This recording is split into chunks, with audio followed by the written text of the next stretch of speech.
भट्टी कर रहे हैं और इस एक दिन की भट्टी में विशेष टॉपिक रखा है, हम निर्विघ्न शक्तिशाली विजयी कैसे बने।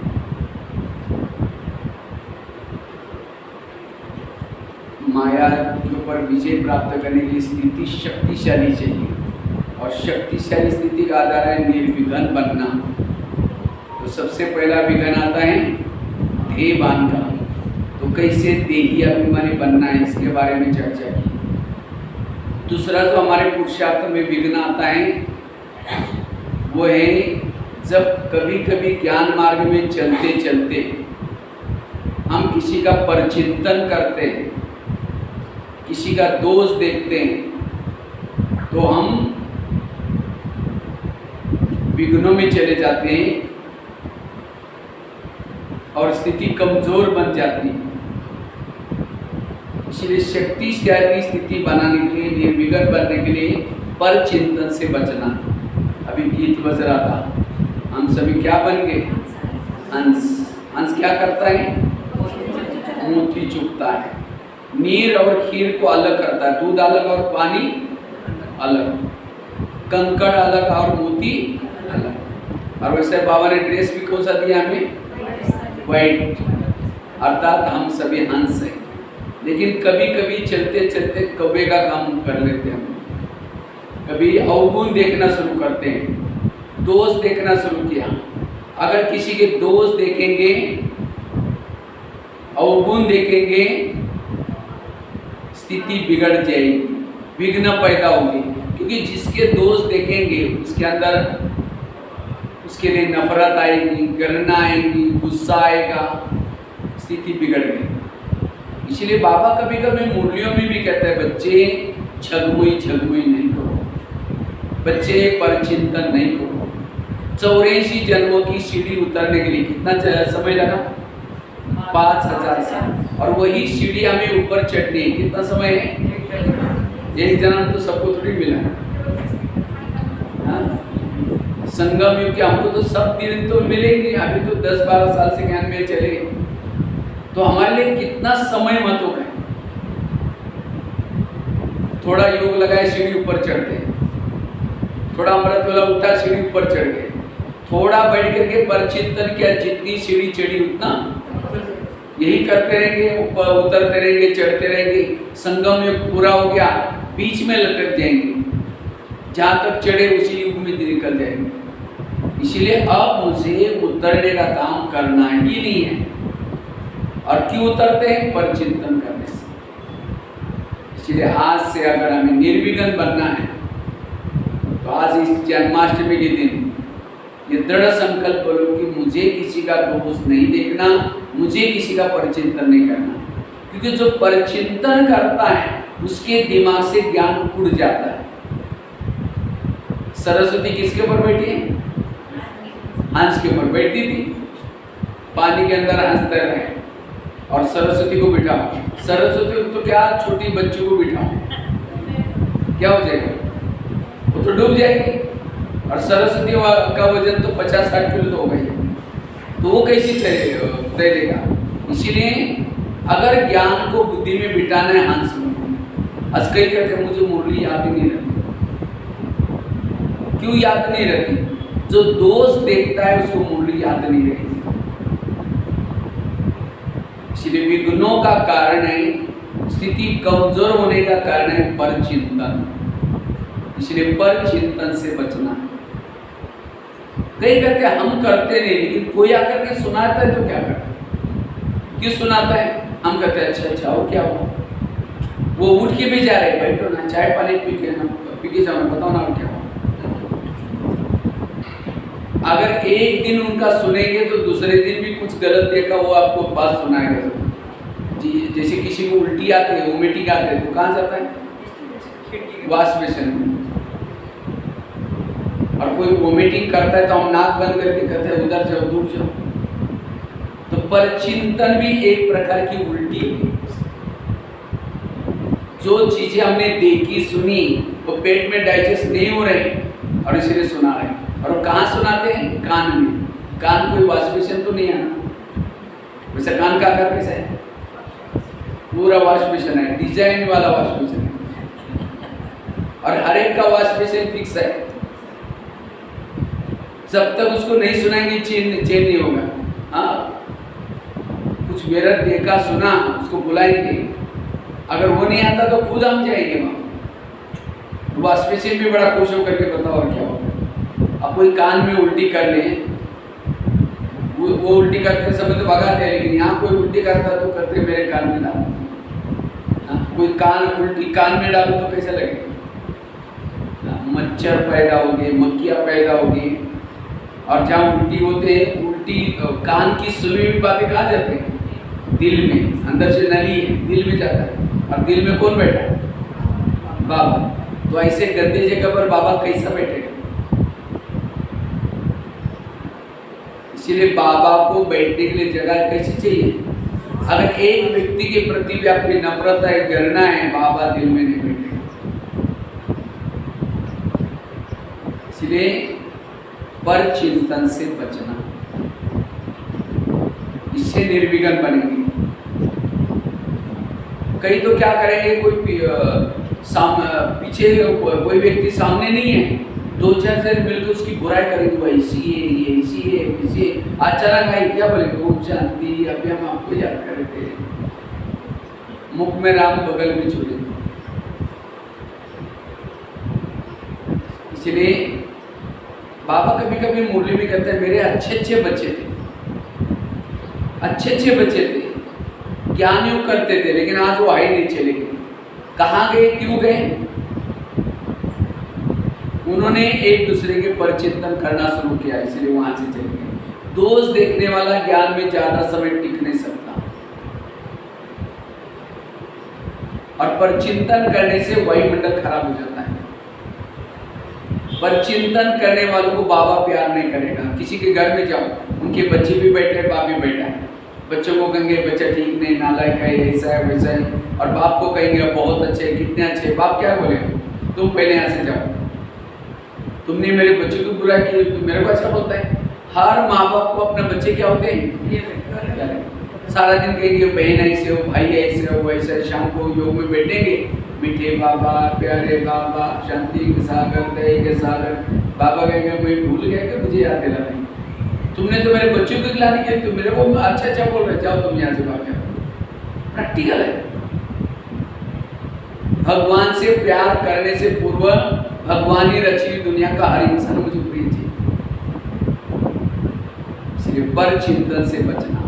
और पर चिंतन कौन करता है? जिसको सहन नहीं होता पर चिंतन करता। तो माताओं में सहन शक्ति ज्यादा होती है, कम होती है? हाँ, ज्यादा। मजबूरी का नाम महात्मा गांधी। आप समझो, पति ने कुछ बोल दिया, सास ने कुछ बोल दिया, थप्पड़ थोड़ी मारेंगे, सहन तो करेंगे, लेकिन सहन की भी बातें फिर पड़ोसनी को जाकर सुनाएंगे। पानी भरने के बहाने या माचिस लेने के बहाने जाएंगी, फिर पूछेंगे खाना खाया? अरे क्या खाओ, मेरा पति ने आज घमासान किया। वो कहेगी मेरा भी ऐसे करता है, लेकिन कभी कभी मैं इसको धमकाती हूँ, और तो भी छोड़ो नहीं, चुप नहीं बैठना, बस ये बातें सुनेगी, सारा दिन मन में वही आया, अब आएगा शाम को देखूंगी। पानी मांगा, ले, तेरे बात नहीं है।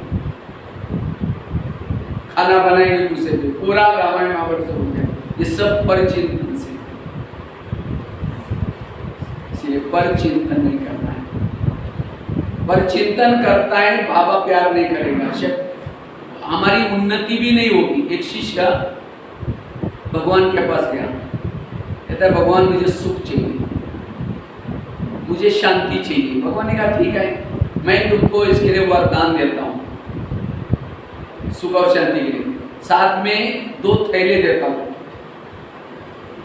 तो भगवान ने कहा एक थैला तुम पीठ के पीछे रखना, और दूसरे थैले को कहाँ रखना? आगे।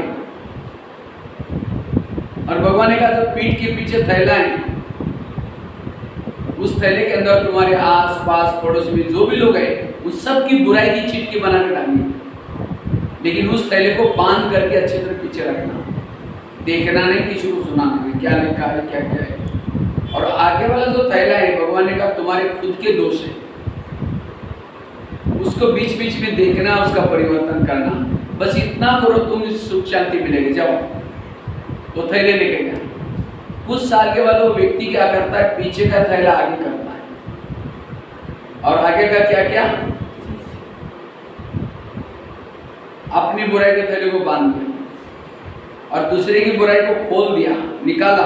अच्छा फलाना ऐसा है, मुझे तो पता ही नहीं था। अच्छा ये ऐसा है, खुद चिंतन करता है, फिर औरों को भी बुला कर सुनाना शुरू करता है। तो कुछ साल के बाद क्या हो गया, उसके वरदान उल्टी हो गए। सुख शांति की वजह दुखी हो गया, परेशान हो गया। फिर भगवान के पास जाता है, कहते भगवान मुझे सुख शांति मिली नहीं। भगवान ने कहा अच्छा तुमको जो मैंने वरदान दिया था थैले दिए तो उसको कहाँ रखा? कहता हाँ भगवान मेरे से थोड़ी भूल हो गई, कई बार मैंने पीछे का थैला आगे किया। भगवान ने कहा यही तुम्हारे दुखों का कारण। ये कहानी किसी और की नहीं, हमारी अपनी। हम भी यहाँ आते किसी रहते हैं, थोड़ा सुख मिल जाए, शांति मिल जाए। बाबा कहता है ठीक है बच्चे मैं तुम्हें वरदान देता हूँ, साथ में 2 थैले देता हूँ। कहता है तुम दूसरे की बुराई को कहाँ रखना, पीछे, और अपनी बुराई को। लेकिन हम बाहर जाकर के क्या करते हैं, दूसरे की दोस्त को आगे ले लेते हैं, अपनी बुराई को पीछे रख देते हैं। नहीं मैं ठीक हूँ, उसके कारण ऐसा हुआ। और यही हमारे दुखों का कारण है। इसलिए आज से हमें कभी भी किसी के दोष नहीं देखने। अच्छा कोई आकर के क्यों सुनाता है, क्यों सुनाता है, हम सिर हिलाता है। अच्छा और क्या हुआ, और क्या हुआ? मुझे तो गुलजार दादी के साथ रहने का मौका मिला। 10 साल दादी के पास रहे। गुलजार दादी जोन इंचार्ज थी, दादी के पास बहुत सारी बहनें भी आती थी। लेकिन मैंने देखा दादी को अगर कोई किसी की कंप्लेन करता था, कोई व्यर्थ बातें सुनाता था, दादी सिर नहीं हिलाती थी, वो बातें नहीं सुनती। अगर किसी की महिमा करते, किसी की विशेषता, दादी वो बहन बहुत अच्छी है, दादी अच्छा अच्छा अच्छा बहुत कुछ हो। अगर कोई बोले दादी वो ऐसी है, ये दादी हाँ भी नहीं ऊपर चली गई। लेकिन हम क्या करते, कोई बुरा सुना अच्छा अच्छा अच्छा अच्छा और क्या हो। बाबा कहते जीते जी मर जाओ। तो आप लोग मरे जीते, मरे जिंदे, क्या पता ही नहीं मरे हैं जिंदे ना, मरे हैं या जिंदे? हाँ अरे मरे। वो तो कहीं का भी नहीं रहा, कोई व्यक्ति को जला करके आ जाओ और जो घर में आया तो वही स्वागत कर रहा आपका, वो डर जाएंगे।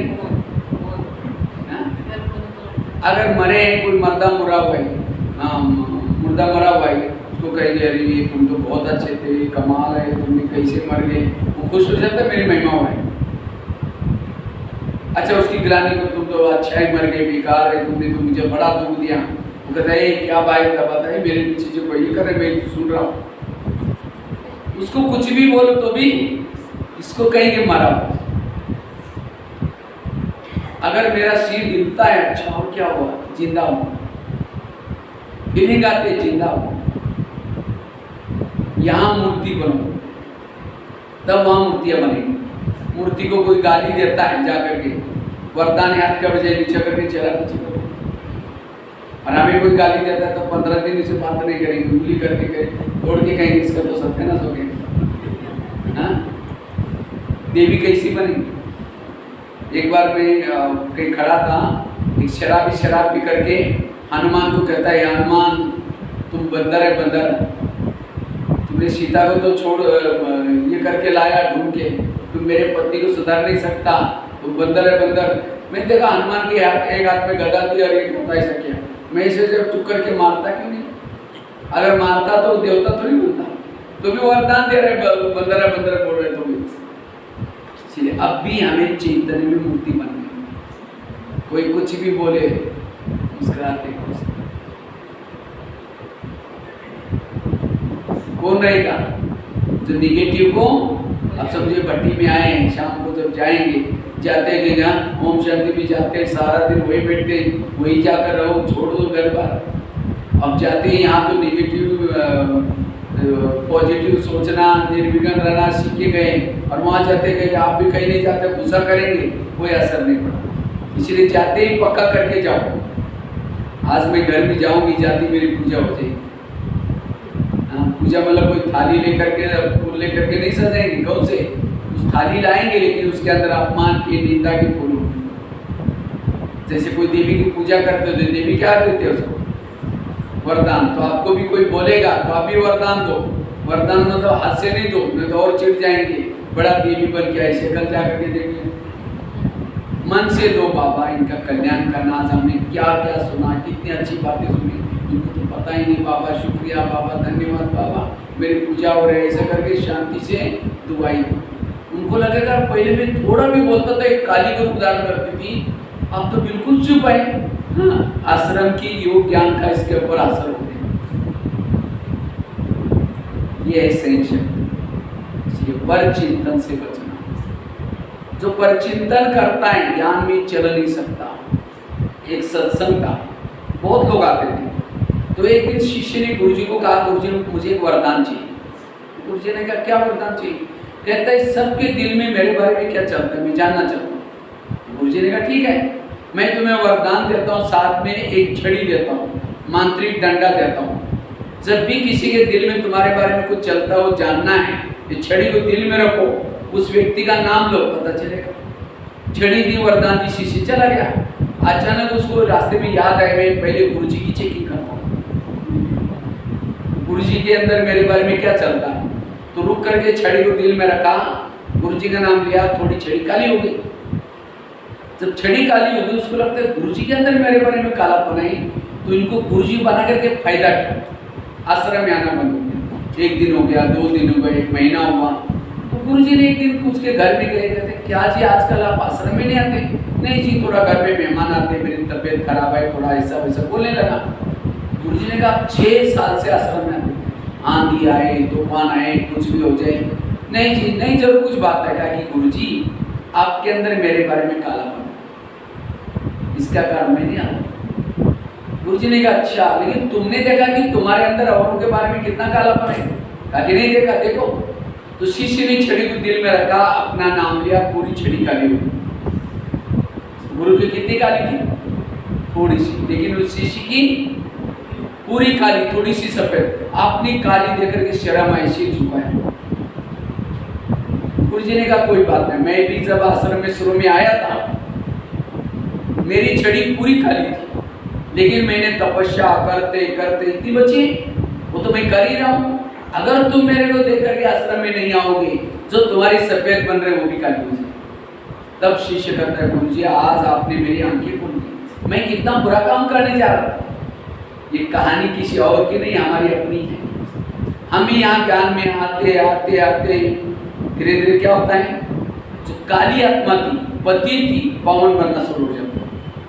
लेकिन जैसे सेंटर के नजदीक आएंगे, बहनों के नजदीक आएंगे, कहीं यहाँ जो पैसे देते हैं ना, ज़्यादा ही उनकी पूछताछ होती है, उनको ही आगे करते हैं। हमको कोई पूछता ही नहीं, वो बहन ऐसे, उस सेंटर पर ऐसा होता है, पैसे की कोई कदर नहीं, कुछ ना कुछ दोस्त देखेंगे, धीरे धीरे भावना खराब हो जाएगी। याद रखना, भावना और योग इसका बहुत गहरा कनेक्शन है। जितनी सेंटर के लिए, मधुबन के लिए, भाई बहनों के लिए जितनी भावना ऊंची, उतना योग ऊंचा। इसलिए कोई भी आकर के किसी के प्रति भावना नेगेटिव बनाता है, वो आपका दुश्मन है। उसको हाथ जोड़ो, प्लीज ऐसी बातें हमको नहीं सुनो। इसलिए किसी की भी नेगेटिव बातें नहीं सुनो। अच्छा, जिसका दोस्त देख रहे हो वो तो योग करे, ज्ञान करे, निकल जाएंगे उनकी, लेकिन आप नहीं आएंगे तो घाटा किसका हो जाएगा। इसीलिए बाबा कहते हैं यहाँ हंस बनकर के आए हैं मोती चुगने के लिए। इसलिए हमें किसी के भी दोष नहीं देखते। इसलिए बाबा कहते हैं मेरे अच्छे अच्छे बच्चे थे, बहुत ज्ञान योग करते थे, लेकिन आज आए नहीं, चले गए। क्यों गए? उन्होंने यहाँ ही लोगों के दोष देखे, चले गए। घाटा किसका? सत्युग से वंचित हो गए। ये भी बहुत बड़े माया का रूप है। इसलिए किसी के भी दोष नहीं देखने, क्योंकि ये संसार एक नाटक है। नाटक में क्या होता है, सबको स्क्रिप्ट मिलता है लिखत, भाई तुम्हारे डायलॉग है, तुम्हारे डायलॉग है, और जैसा डायलॉग बच जाता है सब ये होता है। इसी तरह यहाँ भी इस नाटक में आपके भी सबको स्क्रिप्ट, पति की स्क्रिप्ट अलग है, बच्चे की स्क्रिप्ट अलग है, सास की स्क्रिप्ट अलग है, आपकी स्क्रिप्ट अलग है, कहीं कहते मेरा पति ऐसा ही करता है, नहीं करना चाहिए। अभी तुम्हारी मानेगा या वो उस डायरेक्टर की माने? हाँ? अगर पति ने गुस्सा भी किया तो क्या बोला, आपने बड़ी अच्छा डायलॉग किया, मजा। कि उसका गाली देने का डायलॉग ही है उसका, उसकी क्या दोष है? अगर इस नाटक के रूप में दो तो बड़ा मजा आएगा, आनंद आएगा। इसलिए पर चिंतन से बचना, और जितना पर चिंतन से बचे रहेंगे या ज्ञान योग करते रहेंगे, ये पर चिंतन ये बहुत बड़ा विघ्न है। रास्ते में जा रहे थे, कपड़े अच्छे पहने थे, अचानक किसी ने कीचड़ा डाल दिया, कपड़े खराब हो गए। ऑफिस में जा सकेंगे? लोग बोले अरे क्या गंदे कपड़े पहने, वापिस आएंगे, कपड़े बदलेंगे, फिर जाएंगे। टाइम चला गया। दूसरे दिन फिर कपड़े पहन करके जा रहे थे, वही व्यक्ति सामने खड़ा है, देख भी लिया आपने, तो क्या करना चाहिए? किनारा करना है ना। ये कहे कि आज भी कपड़े पहन के आए, कचरा डाल दो, कल भी बड़ी मजा आ गई, ऐसे बोलेंगे। इसी तरह मैंने अमृतवेला अच्छा किया, ज्ञान योग किया, स्थिति बड़ी अच्छी चल रही थी, मुरली सुन करके जा रहे थे, अचानक कोई एक मिल गया, ओम शांति, कैसे हो, बहुत अच्छा है, लेकिन देखो अपने सेंटर पर ऐसा होता है, वो सेंटर पर देखो कि इतना अच्छा होता है, ये वो बुराई करना शुरू कर देंगे। ठीक है, ड्रामा जो होगा ठीक है करके चले, और वो बातें सुनी, स्थिति बिगड़ गई। दूसरे दिन फिर वही थोड़ा मेहनत करके जा रहे थे, फिर वही सामने खड़ा है, तो क्या करना है? किनारा करना है। तो जो आपको किसी की दोस्त सुनाता है, परचिंतन सुनाता है, उसका संग नहीं करो, भले दिखे तो भी। इसलिए परचिंतन से बचना। तीसरी बात है, आज हमारे पुरुषार्थ में जो विघ्न आता है, समस्या निर्माण होती है, उसका कारण है श्रीमत का उल्लंघन करना। जो श्रीमत का उल्लंघन करता है वो विघ्न में चला जाता है, वो शक्तिशाली नहीं बनेगा। अगर मुझे शक्तिशाली बनना है, श्रीमत का पालन करना है। तो श्रीमत कहां से मिलता है? मुरलियों से। ये जो मुरली है, मुरली का एक एक महावाक्य श्रीमत है। समझो मेरे पास समझो ये चीज है, ये चीज है, मैंने इसको टच किया, ये माइक पूरा सोने का बन गया। इसको टच किया संदल को, ये भी सोने का बन गया। ये टिपाई को टच किया, ये भी सोने का बन गया। ये चेयर को टच किया, वो भी सोने का बन गया। तो आप ये सोने की चीजों को महत्व दे गए। इसी तरह आज ये मुरली सुनकर के शिवानी बहन बन गई, सूरज भाई बन गया, दादिया बन गई, जो भी सारे महारथी किसे, तो आप इसको महत्व देंगे या उनको महत्व देंगे? इसलिए, और हम जो सुनाते हैं वो रियली नहीं है, रियली ये। आज इससे हम क्लासेस सीख रहे हैं, हम थोड़ी कोई ये इससे शास्त्र बनते हैं, ग्रंथ बनते हैं, सब कुछ मुरली से। इसलिए एक मुरली के ऊपर प्रभावित होना और किसी के भी प्रभावित नहीं होना, ये है श्रीमत। इसलिए जो श्रीमत प्रमाण चलता है उसका जिम्मेवार बाबा है, और जो मनमत परमात्मा प्रमाण चलता है उसका जिम्मेवार खुद है। इसीलिए बाबा कहते हैं बच्चे श्रीमत का पालन करो। माया कब आती है आपके पास? जब आप श्रीमत का उल्लंघन करते तब माया आती। अगर श्रीमत प्रमाण चले, रेखा के अंदर सीता थी, रावण ने टच भी नहीं किया, टच किया लेकिन उसको झटका बैठ गया, सोचा पावर है। इसी तरह अगर आप भी श्रीमत के अंदर हैं, माया टच नहीं करेगी। बाबा कहते हैं माया मेरी बेटी है और तुम मेरे कौन हो? हाँ, बच्चे हो। तो माया और हमारा रिश्ता क्या हो गया? भाई बहन। कोई भी बहन भाई को थप्पड़ मारती, कब मारते? जब वो बाप का कहना नहीं मानता भाई, तो बहन थप्पड़ मारने में कम नहीं करती, कहते भैया ज्यादा होशियार हो गए कि पिताजी का नहीं मानते। इसी तरह माया बहन भी हमको थप्पड़ कब मारते हैं? जब बाबा का श्रीमत का हम उल्लंघन करते हैं तो आकर के थप्पड़ मारते कहते भैया ज्यादा होशियार हो गए। फिर हम कहते माया आ गई, आएगी नहीं तो क्या, वो आपके उन्नति के लिए। जिस समय आप अमृत वेला कर रहे हैं, मुरली रोज सुन रहे हैं, श्रीमत माया तो ताली बजाते, वहां मेरा भैया कितनी अच्छी कमाई कर रहे।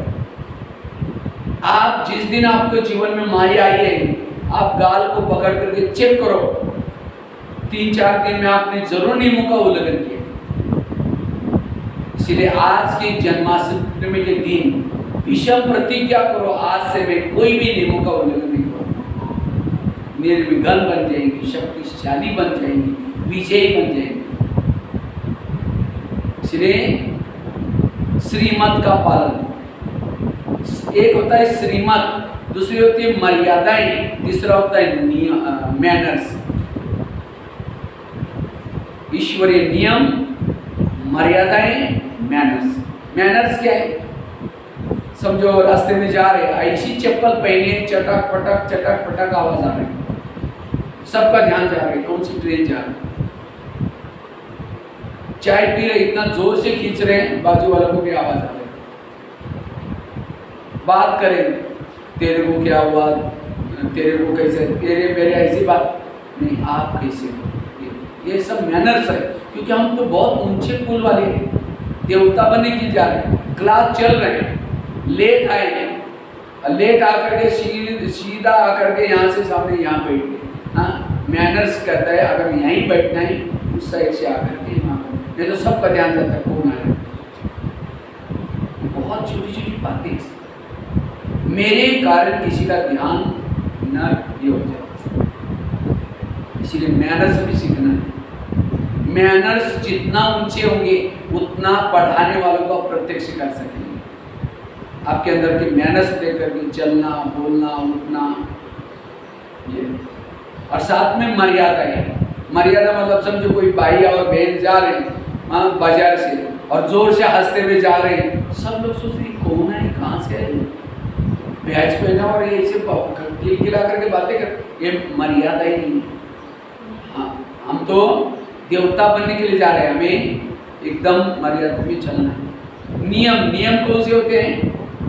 अमृत वेला उठना, रोज की मुरली सुनना, शुद्ध भोजन खाना, पवित्र रहना, ये सब नियम है। लेकिन उस नियमों के भी मार्ग कब मिलेंगे? तो अमृत वेला उठे लेकिन झुटका लगा के योग किया, आधे मार्ग पे मुरली सुनी, आधा घंटा पहले योग नहीं किया, ऐसी मुरली सुनी, आधे मार्ग पे सुनी हुई मुरली को सारा दिन याद भी नहीं किया और वैसे चले भी नहीं। केवल मुरली के आपको 10-5 मार्क मिले। और हम क्या समझते हैं, हम रोज मुरली सुनते हैं, भोजन बाहर का नहीं खाया, आपने घर का खाया, बातें करते खाया, आधे मार्क पे। इसलिए नियमों की बहुत, हर कर्म विधि पूर्वक करना और तब उसके मार्क मिलते हैं। बैच ने पहना, मार्क कट हो गया, छोटी छोटी बात। इसीलिए बाबा कहते बच्चे नियमों प्रमाण चलो। लेकिन हम नियमों को उल्लंघन क्यों करते हैं? क्यों करते हैं? हमें लोक लाज आते हैं और खास तो राजस्थान वालों को ज़्यादा ही लोक लाज होती है। हम जो आबू के आसपास जालोर या इधर सिवाना, सुमेरपुर, रामी, देसोरी, सादरी सब कभी कभी जाते रहते हैं क्लास में। तो जब माताएं में क्लास में आकर के बैठेगी, घूंघट लेकर के बैठेगी, अगर उसको दृष्टि लेना है थोड़ा ऐसा करके, ऐसे ऐसे करके, थोड़ा सा एकदम खोल के ऐसे ऐसे। अभी कुछ दिन पहले, कुछ साल पहले मधुबन में माताएं बहुत आई थी, राजस्थान सेवा का टर्न था। तो एक माता जी टेलीफोन एक्सचेंज में फ़ोन कर रही थी। जब फ़ोन कर रही थी तो अचानक जैसा फ़ोन लगा तो घूंघट लिया और उसमें से फ़ोन कर करके बात कर रहे थे। तो फ़ोन पूरा होने के बाद ऐसे हमने पूछा, माता जी घूंघट से क्यों बात कर रहे थे? कहते ससुर जी से बात कर रहे थे ना। ससुर जी उसका जयपुर में है, अभी माउंट आबू से बात कर रहे हैं। हमने कहा ससुर जी से वहाँ देख तो ली नहीं मेरे बहू, तो देखो वहाँ जाकर सब ये भी नहीं लिया, पर्दा भी नहीं डाला। हाँ, तो ये भी मुझे लगा बहुत अच्छा रिस्पेक्ट है ससुर जी की। रिस्पेक्ट है कि ससुर जी के सामने भी। लेकिन ससुर जी का ससुर जी कौन है? शिव बाबा। उसके लिए इतने लोग ला जाते हैं। अगर अमृतवाला में उठेंगे ससुर जी क्या बोलेंगे? मुरली सुनने के लिए नहीं जाएंगे ससुर जी क्या बोलेंगे? ब्याज नहीं पहनेंगे ससुर जी क्या बोलेंगे? इसके आते हैं कभी? इसीलिए एक बाबा की लोक लाज करो, बाकी किसी की करने की कोई जरूरत नहीं। क्योंकि धर्मराजपुरी में डंडी मारने वाला कोई और पड़ोसी नहीं आने वाले। पड़ोसी को खुश करने के लिए वो आएंगे, धर्मराज इनको बोलो छोड़ो, मैंने इनको बोला था इसीलिए इन्होंने किया नहीं, आएगा कोई? इसीलिए बाबा कहते बच्चे ईश्वरीय नियम प्रमाण चलो, लोक लाज नहीं करो। इसलिए कहते हैं ना, सुनो सबकी करो मन की नहीं श्रीमत की। मन भी हमारा थोड़ी विचार है इतना। सुनो सबकी करो श्रीमत की। दुनिया में लोग ऐसे हैं, घोड़े पर बैठने में नहीं देंगे, पैदल चलने में नहीं देंगे। आप यहाँ आएंगे तो कहेंगे अरे क्या तुम लोग सफेद ड्रेस पहनते हैं और बाहर का खाते नहीं, क्या कोई लाइफ होती है? इसीलिए दुनिया में आए। अच्छा, दूसरे दिन से फर्स्ट क्लास फैशन करके, लाली पाउडर लगा करके, चलो ये मोबाइल हाथ में लेकर के कोई देख करके कहेंगे अरे ये क्या है, क्या फैशन किया है, लिपापोती की है इतना सारा। हाँ, कोई पूजा पाठ करो, ये क्या फैशन करने का? वो करेंगे तो भी बोलेंगे, ये करेंगे तो भी बोलेंगे। हाँ, इसलिए सुनो सबकी करो श्रीमत। श्रीमत क्या कहता है वो करो, इसलिए श्रीमत का पालन। और जितना श्रीमत का पालन करेंगे उतना शक्तिशाली बनेंगे, निर्विघ्न बनेंगे। हमारे विघ्नों का कारण है श्रीमत का उल्लंघन होना। इसलिए कुछ भी हो जाए हमें लोक लाज नहीं करनी। लोग कुछ भी बोले, लोग एक दिन आएगा सब यहाँ आएंगे। इसलिए बाबा कहते हैं श्रीमत का पालन करो। और आजकल तो माया का बहुत बड़ा रूप होता है। अभी हम लोग जब कभी ट्रेनों में जाते हैं, कई लोग हमको बैज पहन करके सफेद ड्रेस वाले भी मिलते हैं और धीरे से अच्छा ओम शांति भाई साहब आपको ऐसे ऐसे करके फिर वो कुछ प्रसाद खिलाएंगे, कुछ खिलाएंगे, लेकिन हम कभी नहीं लेंगे। अगर मेरे पहचान वाला है, मैं उसको जानता हूँ, तब भी हम लोग बहुत कम, क्योंकि आजकल कोई किसी का भरोसा नहीं है। ये बाबा ने जो नियम बनाए उसके बहुत बड़े राज है। नहीं तो आजकल किसी की थोड़ी भी दुश्मन है, किसी उसके दोस्त के पास कुछ देगा और वो खाएंगे और अंदर कोई चीज अंदर गई, उसे आज दुनिया में बहुत चल रही है। इसीलिए बाबा ने बहुत अच्छा किया है कि हमें कहीं भी, और कई बार तो ऐसे लोग मिलते हैं आपका ड्रेस पहन के आएंगे और आपको खिलाएंगे और आपका सारा सामान लेके जाएंगे, बेहोश कर देंगे। ऐसे भी कई तो ऐसे भी है, आपके घर में सीधा आएंगे, कहेंगे आपको कुछ उल्टा सुल्टा ज्ञान भी सुनाएंगे। लेकिन हमारा नियम क्या है, हमें किसी से भी, हमें जो भी है सेंटर के बहने जब कहेंगे, हमें किसी को भी बिकेगा, अगर कोई घर में आता है किसी को भी कहना है पहले दीदी को मिलो फिर बाद में आना, क्योंकि इस एरिया का राजा कौन है?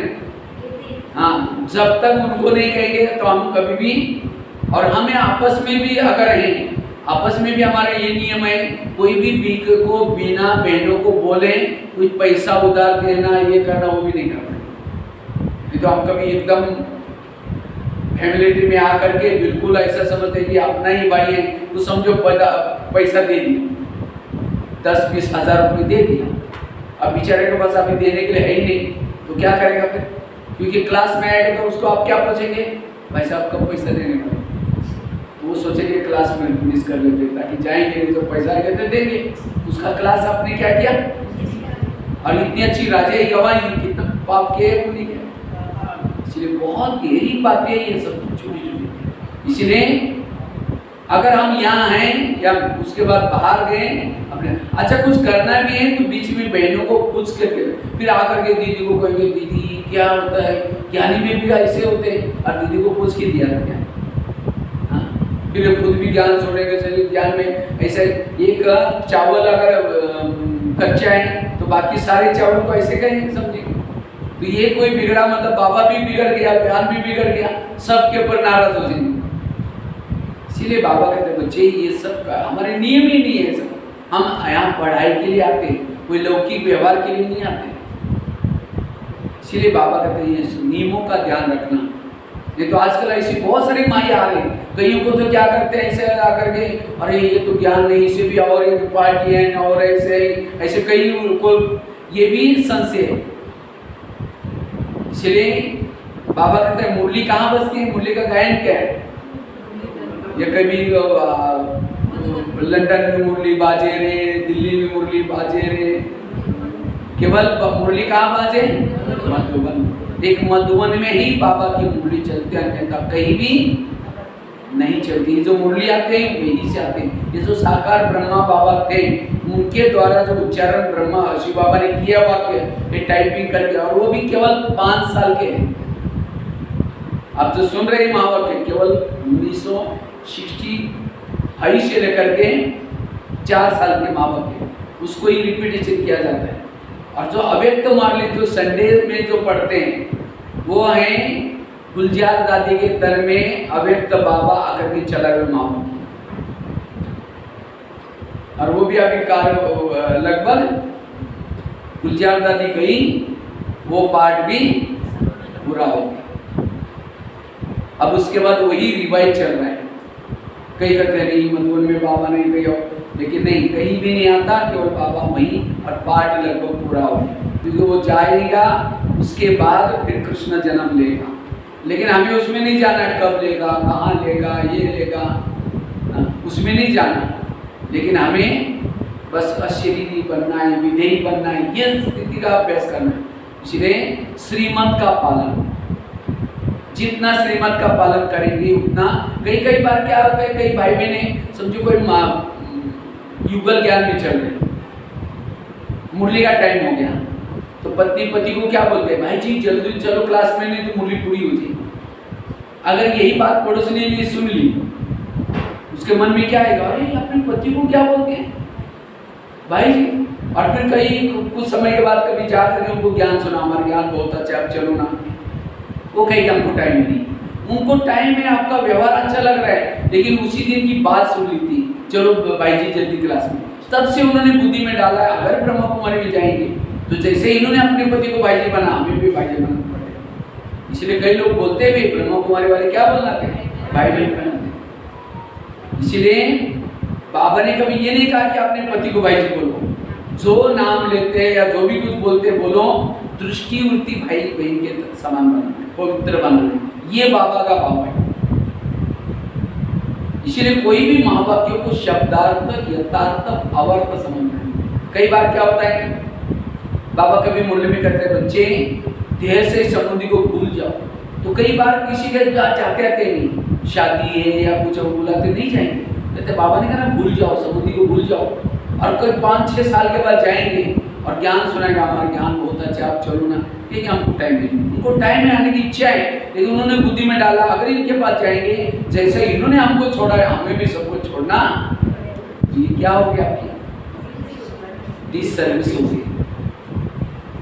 बाबा कहते बच्चे देह को भूल जाओ, देह तो विनाश है, कभी बुखार या कुछ आएगा, ठीक है तो विनाश है ना, चाहे बाबू कुछ दिन रखना है, इसको क्या करना है, दवाई या कुछ नहीं करेंगे, और इतना बीमार पड़ेंगे, इतना सेवा करना भी मुश्किल।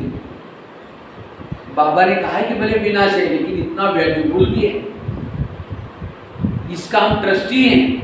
इसलिए बाबा के माँ बाप को समझना बहुत जरूरी है, नहीं तो कई बार उल्टा कर लेते हैं। एक भाई ज्ञान में चल रहा था 2-4 साल, एक बार होटल में गया, समोसा मंगाया, 2 किलो समोसा लाया, और समोसा जानते हैं ना, मैदे को बेल करके आलू भरते, मसाला तलते, समोसा मंगाया और मैदे का छिलका फेंक देता है और आलू खा लेता है। तो मैनेजर देखता रहता है, कहता है कि आप मैदा पसंद नहीं करते, कहता पसंद तो करता हूँ, लेकिन आजकल मैं ब्रह्मा कुमारी आश्रम में जाता हूँ, उन्होंने कहा कि बाहर का नहीं खाना, इसलिए बाहर का फेंक करके अंदर खाना। इसका अर्थ ये है, बाहर का ना खाना मतलब दूसरे का हाथ का बना हुआ खाना। इसलिए होटल पर बोर्ड लिखा है, होटल हो सके तो यहाँ से टल, सिनमा, सिन मतलब पाप, माँ मतलब मदद। एक माता ज्ञान में चलती थी, गांव से आई थी, गुरुवार का दिन था, तो बहने कुछ भोग बना रही थी, इतने में एक VIP आया, तो तो बहन जी ने कहा माता जी थोड़ा एक भाई को कुछ सुनाओ, तब तक मैं आती हूँ। तो पहला चित्र लगा था लक्ष्मी नारायण का, क्योंकि विद्यालय का लक्ष्य है ये समझाने के लिए पहला चित्र लक्ष्मी नारायण का लगा था। तो वो माता जी भाई को कहते आप रोज आए करो यहाँ, आपका ट्रैक्टर बहुत अच्छा हो जाएगा। मैं यहाँ आने से मेरा ट्रैक्टर बहुत अच्छा हो। कहते यहाँ गैरेज का काम सिखाते हैं? नहीं बोले लक्ष्मी नारायण भी ट्रैक्टर से गिर गए थे, उनका भी वो कैरेक्टर बोलने के बजाय बाबा कहते हैं बच्चे मैं तुम्हारा कैरेक्टर सुधारने के लिए आया हूँ। लक्ष्मी नारायण भी कैरेक्टर से ये हो गए, गिर गए, वो कैरेक्टर बोलने के बजाय ट्रैक्टर। तो कई बार हम भक्ति मार्ग में यही हुआ, कहते बलि चढ़ा तो भगवान प्रसन्न हो जाए। कौन सी बलि? मैं की बलि। उपवास करो तो भगवान प्रसन्न हो जाएगा। कौन सा उपवास? मतलब नजदीक वास मनाना ना, भगवान के पास रहना उपवास। घर का त्याग करो तो भगवान प्रसन्न। कौन सा घर? शरीर को भूलना। कहते कृष्ण क्या करता था? गोपिका जहाँ नहाती थी वहां जाता था, बंसुरी बजाता था और साथ में उनके सारे कपड़े चुरा। बताओ अगर कोई बच्चा किसी बहनों की नहा रहे और उनके कपड़े लेके जाएगा, कितनी पिटाई हो जाएगी, पुलिस में कंप्लेन चली जाएगी। वास्तव में इसका अर्थ है ये भी तालाब है, सेंटर क्या है? तालाब। और यहाँ गोपिका ज्ञान स्नान करने के लिए आए। और ये बाबा की जो मुरली है, मुरली किसे बने? बांस की। बांस का तो कागज बनता है, और बांस की मुरली के ऊपर छपा हुआ जो बाबा के महावाक्य जब हम पढ़ते हैं, मुरली पढ़ते हैं, सुनते हैं, तब हम देह भान के वस्त्र चुराता है। तो ये ठीक है या वो ठीक है? इसमें कितना फायदा है?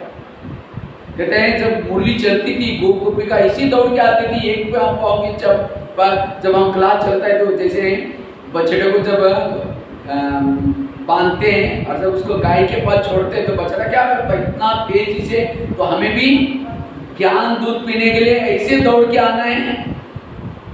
एक पाँव की चप्पल दूसरे पाँव में कभी पहने, इतनी हमारी लगन थी मुरली सुननी। ये है भक्ति। लेकिन क्या किया? ये सारा उल्टा किया। इसलिए कृष्ण को किसी ने पत्र लिखा था, हे कृष्ण जी तुमने कहा ना मैं धर्म ग्लानि समय आता हूँ, लेकिन नहीं आना, क्योंकि आजकल गोपिका तो सभी के पास मोबाइल है, पुलिस वाले के थाने के नंबर भी है। अगर तुमने कोई किसी के कपड़े चोरी किया तुम्हारे कंप्लेन चली जाएगी। और वो तो पानी लेने के लिए कहीं आजकल तो बाथरूम बने, कहीं नहाते बाहर नहीं है, और पानी के मटके भी कोई सबके घर में न लाए हैं, मक्खन भी नहीं मिलता आजकल, इसीलिए नहीं आना। तो वास्तव में ये वास्तव में संगम की बातें हैं। तो कि शिव बाबा ब्रह्मा के तन में आकर के मुरली चलाता है, और वही कृष्ण की आत्मा मतलब ब्रह्मा, और वही क्या क्या मुरली बाबा ने शिव ब्रह्मा बाबा ने कृष्ण ने उसकी आत्मा ने थोड़ी बजाई, किसने बजाई? शिव बाबा ने मुरली बजाई। लेकिन क्या क्या कृष्ण के पास लिखा है? और माखन खिलाता था। माखन क्या है? ज्ञान। तो आज माखन खिलाने के लिए बाबा ने हमको भेजा आपके पास। ये भट्टी की बातें, ज्ञान की पॉइंट्स, ये क्या है?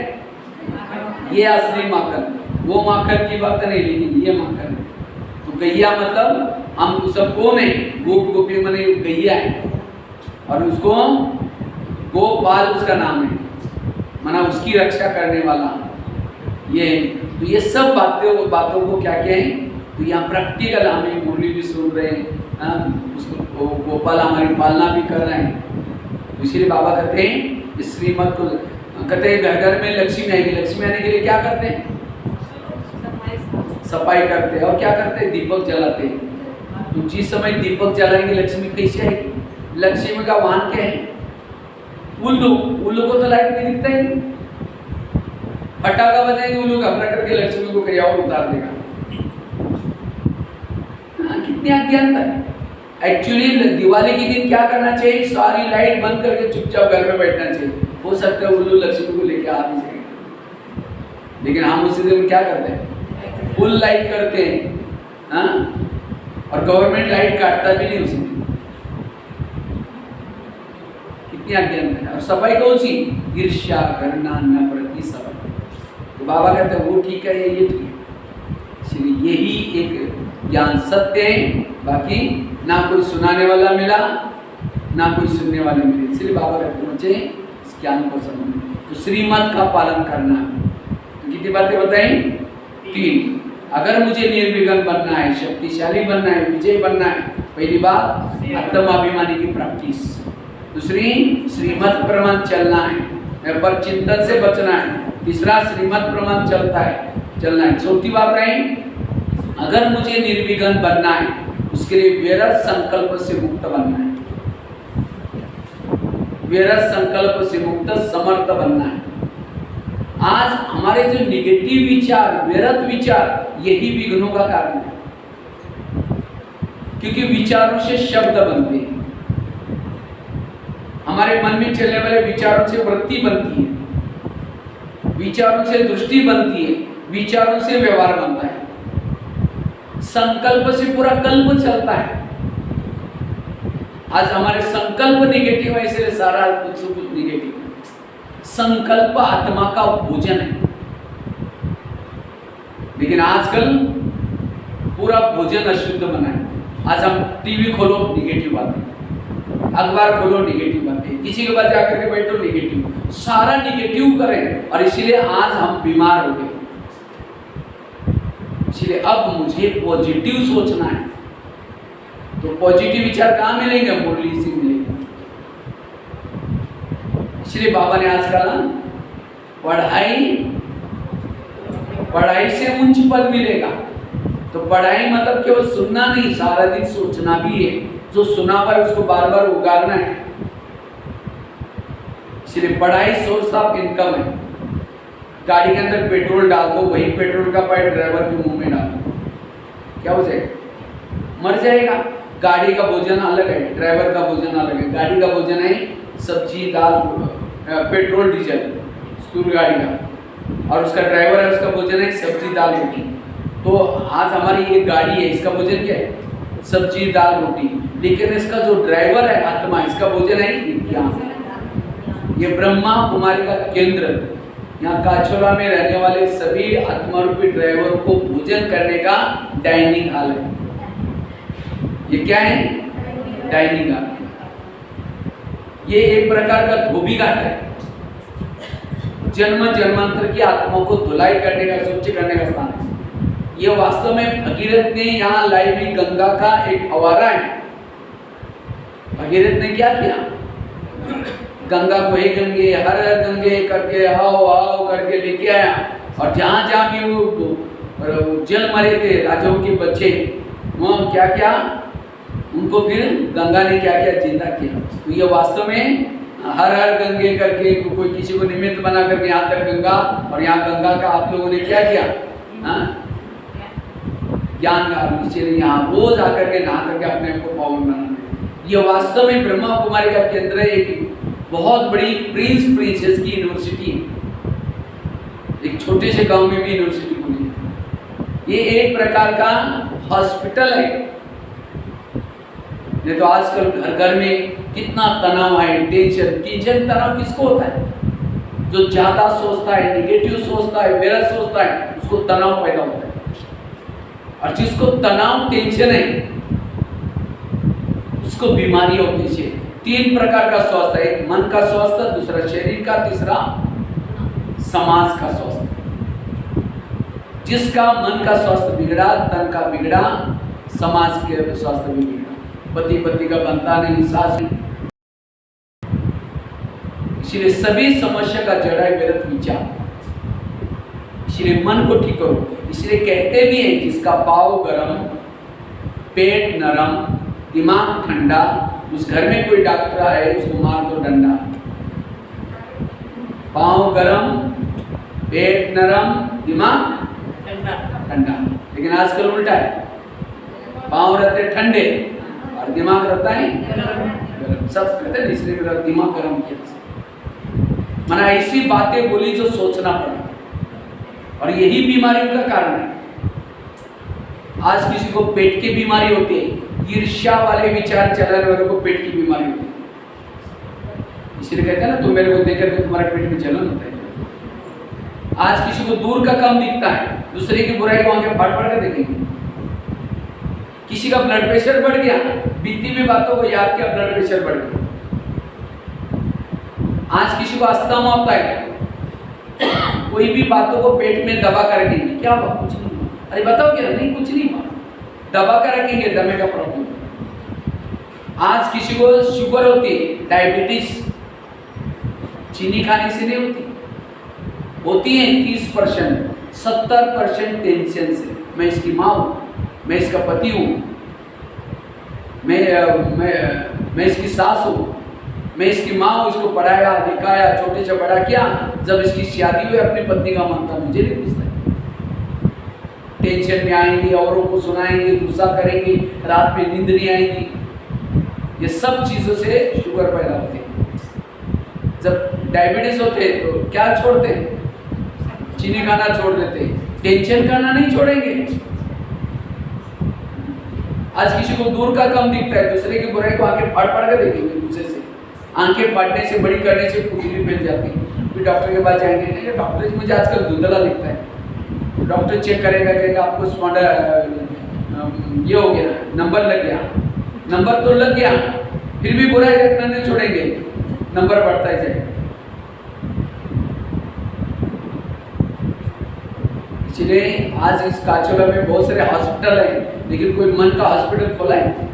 इसलिए बाबा ने, भोलेनाथ ने, वैद्यनाथ ने यहाँ मन का हॉस्पिटल खोला है। एक दिन आएगा यहाँ लोगों की लाइन लगेगी, क्योंकि सभी बीमारियों का जड़ है मन बीमार होना। मन का इलाज करो। इसलिए आजकल डॉक्टर भी क्या कहते हैं, जब जाते हैं उनके बाद, टेंशन में नहीं आना, गुस्सा नहीं करना। अब उसके लिए कोई टैबलेट देता है, ये खा लो तो टेंशन नहीं आएगा। आजकल कई लापी क्लब में जाएंगे, ऊपर हाथ करेंगे, हाँ करेंगे, घर में आते हैं फिर टेंशन में आएंगे। इसलिए पिछले साल का ना नरेंद्र मोदी जी ने हमारे लिए जान अच्छी है, तो हमारे लिए जान, हमारी जान ठीक करने के लिए पॉजिटिव बातें चाहिए। वो डॉक्टर दवाई तो देता है, वहां से दवाई कहीं और से निकलेगी। इसलिए जड़ से बीमारियों को ठीक करने के लिए मन को ठीक करो। इस ज्ञान के द्वारा ही हमारी इम्यूनिटी पावर भी बढ़ जाती है। और सारी बीमारियों का कारण है चिंता, डर है। डरने से, घबराने से, थोड़ी खांसी भी आए लगता मुझे कोरोना ना हो। आज कितने सारे मीडिया में देखते रहते, सुनते रहते, और इससे आज हमारे बॉडी में केमिकल उतरते, ऐसी बीमारी होती है। इसीलिए डरना नहीं, चिंता भी नहीं करना, व्यर्थ सोचना ही नहीं। अमेरिका में एक व्यक्ति के ऊपर प्रयोग किया था, आंखें बांधी उसकी, एक सुई चिपाई और उसके सामने सांप डाल दिया, आंखें खोल दी। सांप को देखते हुए डर गया, मुझे उसने काटा, या दर्द हो रहा है, हॉस्पिटल लेके गए, हॉस्पिटल बंद था, इधर उधर कहते जहर चढ़ रहा है, जल्दी दिखा, मर गया। और एक व्यक्ति की आंखें बांध दी, सांप ने काटा, सांप को छिपा लिया। एक व्यक्ति हाथ में पील लेकर खड़ा किया, पट्टी खोली, कहता मुझे यहाँ कुछ काटा यार लग रहा है। किसी ने कहा इसने मजा किया होगा, देखो भाई तुम्हारे पास क्या है, पीन है, मजा क्या होगा? अच्छा ठीक, कुछ नहीं सोचा, कुछ नहीं हुआ, तो जहर किसे चढ़ा? सोच नहीं। और आज सारा दिन कितने सोचते, दो आपस में बात कर रहे, लगता है मेरी बात जरूर चले, कोई हंसता है, लगता है मेरे को देखो जरूर हंसता है। तो सारा दिन कितने समाचार, कितनी बातें, तो इसीलिए टीवी जो कितना सारा बार बार देखते रहते हैं, इसीलिए टीवी को बंद करके रखो। उन बच्चों के ऊपर भी, सबके ऊपर असर पड़ जाएगा। इसलिए सारे आजकल निगेटिव समाचार अगर हमको भी देते ना, भैया हम आकर के ऐसा ऐसा काम किया, नहीं देंगे। और कोई मर्डर करके आया, उसका पहला ना वो समाचार। तो आज निगेटिव को पहले ये करते हैं, और पॉजिटिव कोई काम करता उसको कोई पूछेगा भी नहीं। हमने कहा भाई हमको मर्डर कैसे नहीं करना वो सिखाते हैं, मतलब आपकी कोई वैल्यू नहीं। तो मर्डर करके आया, मतलब टीवी वाले चाहते हैं कि मर्डर करो, मेरे टीवी चलते रहे, मेरे अखबार चलते रहे। उल्टी दुनिया है। इसलिए व्यर्थों से मुक्त बनना है। तो व्यर्थ क्यों आता है हमारे मन में? आज किसी को स्पॉन्डिलाइटिस होता है, गले का प्रॉब्लम, रास्ते में जा रहे सब्जी लाने के लिए, वो क्या करती है, वो क्या करता है, इधर उधर देखेंगे। जो इधर उधर देखता है उसको स्पॉन्डिलाइटिस होता है। डॉक्टर के पास जाएंगे, क्योंकि डॉक्टर जी मेरे गले में कुछ अकड़न हो रहा है, तो डॉक्टर चेक करता है, कहता है आपको स्पॉन्डिलाइटिस हुआ। इसका इलाज करके डॉक्टर एक बड़ा सा पट्टा लगाता है। जब पट्टा लगेगा 6 महीना ना इधर देखेंगे ना इधर देखेंगे। अगर पहले सीधा देखो तो ये बीमारी का कारण है मेरा सोच। इसीलिए बाबा कहते हैं बच्चे पॉजिटिव बनो। आजकल डॉक्टर क्या कहते हैं, अगर बीमारी से बचना है करेले खाओ, कड़ू नीम के पत्ते खाओ, मेथी के लड्डू खाओ। करेले मतलब सब्जी की करेले की बात नहीं, जीवन में आने वाली कड़वी बातों को डाइजेस्ट करो। कड़वी बातें, किसी ने सास ने बोला, पति ने कुछ झगड़ा किया, उसको सहन करो। मीरा ने क्या किया, जहर को भी, जहर मतलब वास्तव में कोई जहर की बात नहीं, उसका राना तंग करता था, ये कर, सारी बातों को सहन किया, उसको कहेंगे जहर को भी अमृत बना करके पीना, और वो हेल्दी वेल्दी और हैप्पी बन सकता है। विघ्नों का कारण है व्यर्थ सोचना। जब व्यर्थ सोचेंगे विघ्न पैदा होंगे। व्यर्थ सोचना दलदल में फंसना। हमारा काम है प्रभु का चिंतन करना। प्रभु का काम है भक्तों के जीवन में, बच्चों के जीवन में जो समस्या आता है उसका समाधान करना। लेकिन हम क्या करते हैं, मेरे बच्चे का क्या होगा, मेरे नौकरी, और आजकल तो टेंशन और बढ़ता जा रहा है। सबके धंधे चौपट होते जा रहे हैं, बच्चे स्कूल में नहीं जा रहे, बरसात नहीं आ रहे। तो ये सोचना हमारा काम नहीं है, हमें निश्चिंत रहना है। बाबा बाबा करते रहो। कुंती के सामने कृष्ण गया, कहता है तुमको क्या वरदान चाहिए, सोना चांदी जो भी मांगो। कहते मुझे सोना चांदी नहीं चाहिए, मुझे समस्या चाहिए। कहा कि क्या मांग रहे, तथास्तु तुम्हारी जो भी इच्छा पूर्ण हो जाए। फिर कहा कि तुमने सोना चांदी क्यों नहीं मांगा, समस्या क्यों मांगी। कहते समस्या होगी तो आप मेरे सदा साथ में रहेंगे, और आप मेरे साथ में रहेंगे इस सौभाग्य में। संगम युग में महान भाग्यशाली वो हैं जिनके जीवन में प्रॉब्लम समस्या ज्यादा है। इसलिए बाबा का कभी मुरली में महावाक्य आता है, पांदेरी माताओं का योग मेरे से ज्यादा होता है, क्योंकि वो कैसी याद करते, दिल से अंदर से याद करते, लगन वाली याद होती है, इसलिए उसका पद भी ऊंचा। और जो जिन माताओं को पति तंग नहीं करता, बहुत प्यार करता है, उन माताओं को योग किसे लगाएं, पति से। और जिसका योग पति से, उसका पद कुछ भी नहीं होगा। तो पति तंग करने वाला चाहिए, प्यार करने वाला चाहिए। इसलिए बाबा कहते बच्चे घबराना नहीं है, जितना संघर्ष है उतना देवता बनने के हमारे कोई और पेपर नहीं, यही सहन करना, यही बातें ये ना। इसीलिए मूर्ति को बना के, मूर्ति सहन करते तब हम मूर्ति बनती है। तो वास्तव में संगम में हम सहन करके तो मूर्ति बनते हैं, इसका याद करें।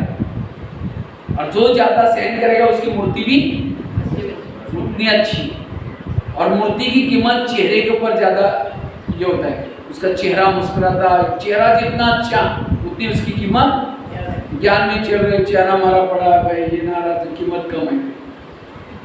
ज्ञान को समझा ही नहीं, ड्रामा को समझा ही नहीं। आप लोगों को ड्रामा पसंद आया अपना? हाँ, या कहीं कहते क्या बाबा मेरा अपना ड्रामा बनाया, पति तंग करता है, बच्चे भी ठीक नहीं, 5000 साल मेरा को ऐसा पति देना, तंग ना करे, मैं बहुत अच्छे यूँ करूँगी। तो किसको किसको अपना ड्रामा चेंज करना है, बात करें।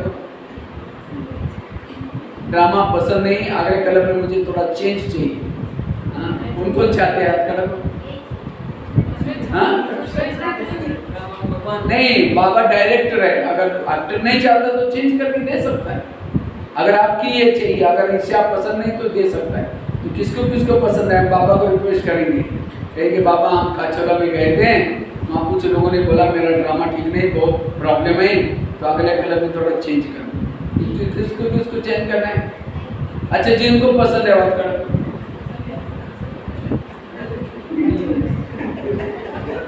ये है मतलब पसंद नहीं है, लेकिन और हाथ खड़ा करे तो आप भी थोड़ा पसंद होता तो दोनों भी हाथ खड़े होने चाहिए। हाँ, क्योंकि अगर ड्रामा को बदल देंगे तो ये जो ड्रामा बनाए, बाबा मिला, ज्ञान मिला, वो भी बदल देंगे। इसलिए आज तक जो हुआ अच्छा हुआ, जो हो रहा अच्छा, जो होगा भी। अगर कोई माता का पति तंग ना करता, परेशान ना करता, अगर कोई बहनें कहते माता जी थोड़ा ज्ञान सुनने के लिए आना, कि बहन जी हमारे घर में बड़ी शांति नहीं तो चाहिए तुम्हारे ज्ञान। उस पति का धन्यवाद जिसने प्रभु मिलन करना। ड्रामा विषयदाम 3 माँ के बच्चे, 3 बाप के बच्चे, माँ कितनी है? ये 3 5, ये क्या है? 5 माँ के बच्चे, ब्रह्मा, मम्मा, लौकिक माँ, धरती माँ, ड्रामा। 5 माँ के बच्चे, ठीक है। अगर बच्चे बीमार है, माँ उसको दवाई पिलाते हैं। दवाई कड़वे बच्चा नहीं पीता, बार बार मुझे निकलता है, माँ उसका हाथ पकड़ के चम्मच डाले, तंग नहीं करे, प्यार। उसको पता है कड़वी दवाई जाएगी, कई तकलीफ ठीक हो जाएगी, ये प्यार से पिला रहे। इसी तरह ड्रामा रूपी माँ हमारे जीवन में तकलीफें, परेशानियां जो ला रहे, किसी ने इससे हमारी कई जन्मों की ये खत्म हो जाएगी। इसलिए ड्रामा जो भी परिस्थितियां लाते हैं, खुशी खुशी से डाइजेस्ट करो और उसको निगेटिव संकल्प में हम कहते ये क्यों हुआ, ये परिस्थिति क्या हुआ, जिससे बच्चों को जब माँ थप्पड़ मारती है, बच्चा कहाँ जाता है? माँ थप्पड़ मारे, माँ के पास कैसे जाएगा? बाप के पास जाता है और क्या बोलते हैं? मम्मी ने मुझे थप्पड़ मारी, इतना ही बोलता है। ये थोड़ी बोलता मम्मी ने मुझे थप्पड़ मारी, इस मम्मी को बाजार में बेच करके दूसरे को ले बोलता है। लेकिन हमें जब ड्रामा रूपी माँ थप्पड़ मारते हैं, हम कहाँ जाते हैं? बाबा के पास, और जाएंगे कहेंगे बाबा मेरा ये ड्रामा का सीन बदल दो ना, ड्रामा को बदल दो, हमारे इस माँ को बेच करके। तो बाबा क्या कहते हैं? तुमको यहाँ से जाना तो बोले जाओ, मुझे ड्रामा बहुत पसंद है। तो बाबा को भी ड्रामा पसंद है। ड्रामा बाबा की पत्नी और बाबा पति है, दोनों के संगम से आप पैदा हुए उसके बच्चे। तो माँ भी अच्छी है, हमारा बाप भी। इसलिए बाबा ने लास्ट वो मुरलिया चलाई, लास्ट की मुरलिया 2017-16 लगभग। दादी की तबीयत डाउन थी, गुजर, फिर भी दादी को जबरदस्ती स्टेज पर लाते थे और बाबा दादी की आवाज में मुरली चलाता था। मुरली में क्या होता था? वाह बाबा वाह, वाह ड्रामा वाह, बाप के दिल में बच्चे, बच्चों के दिल में, पूरी यही मुरली चलती थी। तो कहीं कहते थे बाबा ऐसी मुरली क्यों चला रहे?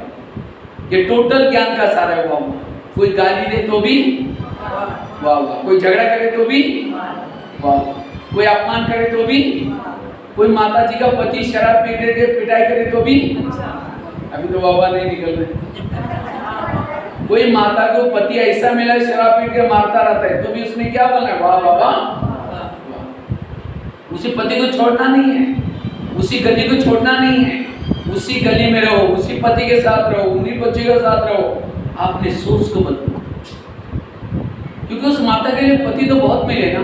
सती में मिला था, त्रेता भी मिले, द्वापर में भी मिले थे पति, अभी कलयुग में मिला। सतयुग का पति तो बहुत अच्छा था, ना शराब पीता था, ना मारता था, ना पीटता था, सोने के महल थे, पुष्पक विमान था, बहुत संपत्ति अच्छी थी, बहुत अमीरी थी। लेकिन क्या उस पति के कारण उसको बाबा मिला? और अभी का पति शराबी है, मारता है, पीटता है, उसके घर कौन मिला?